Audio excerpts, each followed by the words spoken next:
Hey you guys, it's Peter, and welcome to my channel, Peterisms, where I tell stories of my life and just little things that I have learned as I have grown into the person that I am today. And I am having such a great day today so far. I got up and I started loading my vlog to my computer and rendering it and uploading it. And then I was like, I want a cup of coffee and I just want to sit outside and read my meditations.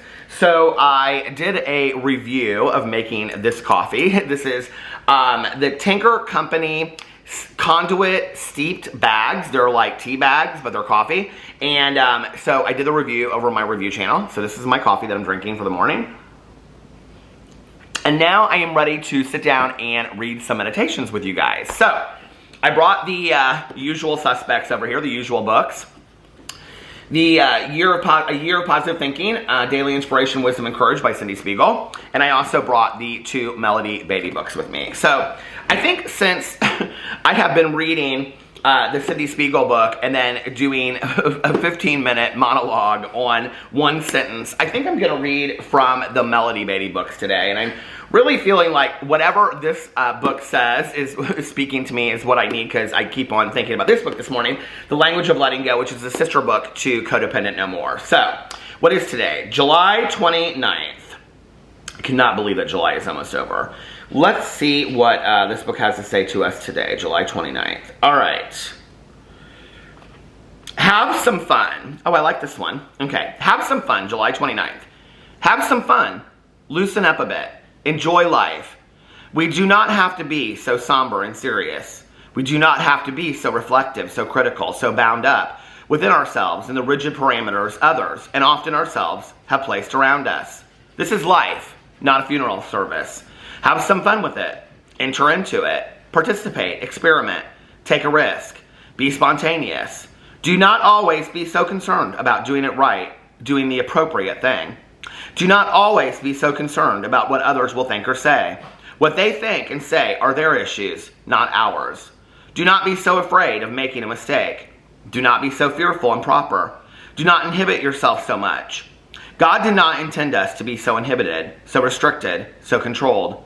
These repressive parameters are what other people have imposed on us, what we have allowed to be done to us. We were created fully human. We were given emotions, desires, hopes, dreams, and feelings. There is an alive, excited, fun-loving child in us somewhere. Let it come out. Let it come alive. Let it have some fun. Not just for 2 hours on Saturday evening. Bring it with us. Let it help us enjoy this gift of being alive, being fully human, and being who we are. So many rules, so much shame we've lived with. It simply isn't necessary. We have been brainwashed. It is time now to free ourselves, let ourselves go, and enter fully human into a full life. Don't worry, we will learn our lessons when necessary. We have learned discipline. We will not go awry. What will happen is that we will begin enjoying life. We will begin enjoying and experiencing our whole self. We can trust ourselves. We have boundaries now. We have our program for a foundation. We can afford to experiment and experience. We are in touch with ourselves and our higher power. We are being guided, but a frozen inanimate object cannot be guided. It cannot even be moved. Have some fun. Loosen up a bit. Break a few rules. Have some fun. Loosen up a bit. Break a few rules. We won't be punished by God. We do not have to allow people to punish us, and we can stop punishing ourselves. As long as we're here and alive, let's begin to live. Today I will let myself have some fun with life. I will loosen up a bit, knowing I won't crack and break. God, help me let go of my need to be so inhibited, proper, and repressed. Help me inject a big dose of life into myself by letting myself be fully alive and human. I really, really, really like this meditation. And this is a meditation that I should probably print out somewhere and post somewhere, you know? I'm such a big believer in being too much and having so much fun with life, you know? But there are those moments that I feel like truly, truly, truly connected to the universe and having fun and playing my music loud as I'm driving down the street and, you know, dancing and singing in my car as if nobody is looking, you know, and just being silly and having fun and laughing with my friends. And I think that so much of my life, you know, even going back even before I was sober, I really think that what I was going to say was, going back in my life, to a huge part of my life, I was so concerned with what other people thought for so much of my life. I really cared.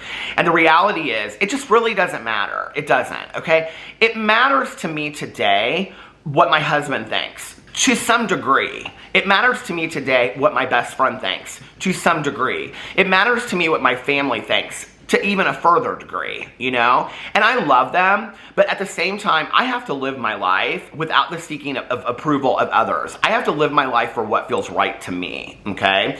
And that's why I have people that I go and I check things out with, like my sponsor and whatever. But, you know, I think typically we are more worried about the things that don't matter, right? Like, should I wear this outfit that's really, really fun, but I'm worried about what people will say to me? Or like my mom used to always pull into our street when I was growing up, and she would turn her music down, and she'd say, we're back on the street, I have to turn the music down, you know? And, or like dancing, you know, just being silly, being fun. And I think we're constantly worried about that, you know? I think one of the reasons why I did drink so much back in the day was it allowed me to be myself. It allowed me to loosen up and be uninhibited, you know? And I can remember the first time of like going out and really dancing, which was like, I don't know, like a year or two after I got sober, with some friends and with sober friends, and really having a blast, you know? And one of the things that we say a lot in sobriety is we're not a glum lot, you know? I think people think, well, you get sober and then the fun's over. That's just totally not true. I mean, my friends and I mean, like our Monday night literature group that we do, I'm sure people think it's like real somber and sorrowful, you know, and whatever. And sometimes we are crying on there, you know? Sometimes we are sharing the emotions of our heart, you know? Sometimes we are real sad about things, you know? But most of the time, we're just so happy to be alive. We're so grateful for our lives. And we tell little jokes in there, and we tell on ourselves, you know? Like, we each, like, tell funny things. I mean, we're talking about character defects right now. It's hard not to talk about character defects with yourself and not point out some, like, silly stories of things that you've done in your life, you know? And all of my friends in sobriety, we always have such a great time together, joking, laughing, whatever. It's just the absence of drugs and alcohol, you know? And so I think it's about freeing yourself up to not worry so much, you know? And if you're somebody out there that worries so much about what other people, it's like, I did it for a really long time. I did, you know?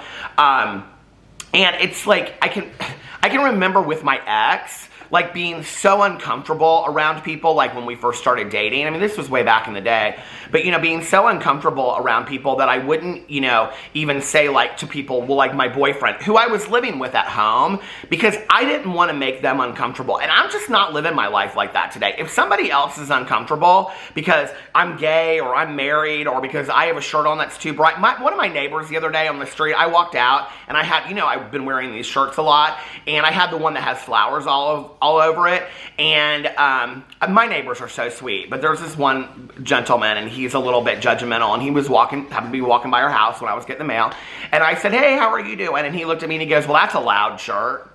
And I say, yeah, it sure is. The louder, the prouder. You know, I mean, like, I don't care today. It's like, hey, if you have an issue, that's your issue. It's not my issue, you know? You go live in your oppression. I'm not willing to live there today. I'm just not, you know? I'm going to have fun today. I'm going to enjoy my life. I'm going to, you know, do the most and have the most fun while I'm doing it. And so should you. So should you. We're only given one life. You know, like my mother used to always say, we're on borrowed time as it is. We should be living our life to the fullest, to the most fun every single day. And if you look at the people out there that are the most successful, and I'm not just talking about like the business people that are making like 6+ figures and all that kind of stuff, okay? I don't know that looks like me a whole lot of fun a lot of times, right?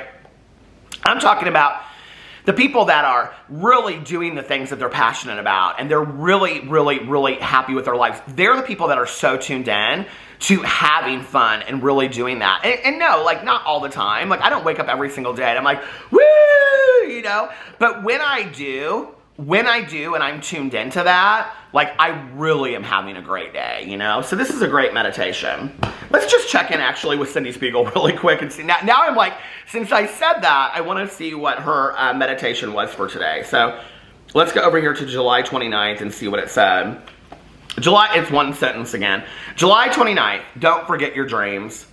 Allow your dreams to blossom and get out of your own way. Repeat to yourself, today I grant myself permission to dream. And another meditation that I absolutely love. You know, I think so often in life, you know, we get about the having to just go through the rituals of the day, right? Of the getting up and the doing this and the getting the kids to work and the going to work and the getting ready for that and coming home and making dinner and stuff, that we forget to dream a little bit in there too, you know? And just because we have all that stuff going on doesn't mean that we shouldn't still continue to allow ourselves to dream. And here's the other thing too, right? Is that I have so many friends of mine, like they'll jokingly complain about like, well, I've got to do this and I've got to, you know, take so-and-so to dance class or to ballet and whatever. And I'm like, didn't you, like, wasn't this one of your dreams to like get married and have kids? Well, you got your dream. You know, you got your dream. And I think so many of us do that. It's not just with that, right? You know, it's like, you know, it's like why Oprah says once you have dreamed your dream, then it's time to dream a bigger dream, right? Because I think that so many of us work so hard for our dreams, whether it's a college degree or whether it's a graduate degree or whether it's moving out on our own or whether it's getting married or having a mate in life or having children or getting the job of your dreams or just moving to some certain place that you want to, whatever the dream is, okay?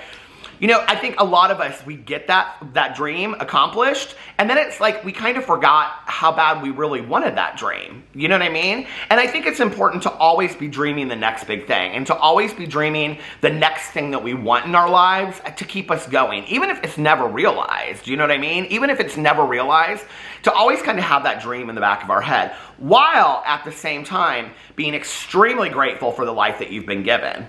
But it's like we have to remember what we dreamed about 20 years ago, you know? The things that I dreamed about 20 years ago, in all honesty, okay, I'm 49 today, so the things I dreamed about when I was 29, you know? My battery died right in the middle of me getting to the good part, the meat and potatoes, so to speak. But no, you know, like, if I looked back on the things that I, you know, would have dreamed about 20 years ago at 29, 28, 29, right? I would have dreamed about having a really healthy, successful relationship because that was something that I always wanted, you know? I always wanted to have, you know, a long-term relationship. I think I would have dreamed about having my own home, you know, that I came home to every day and that I had plants and flowers. I mean, my life today looks like what I dreamed about 20 years ago, that I was traveling a lot, that I did something that I loved, and I can tell you something else that it would have been on there, you know, that I would have had written a book or was writing a book. That would have been something to me that was really important as well, and I accomplished that dream.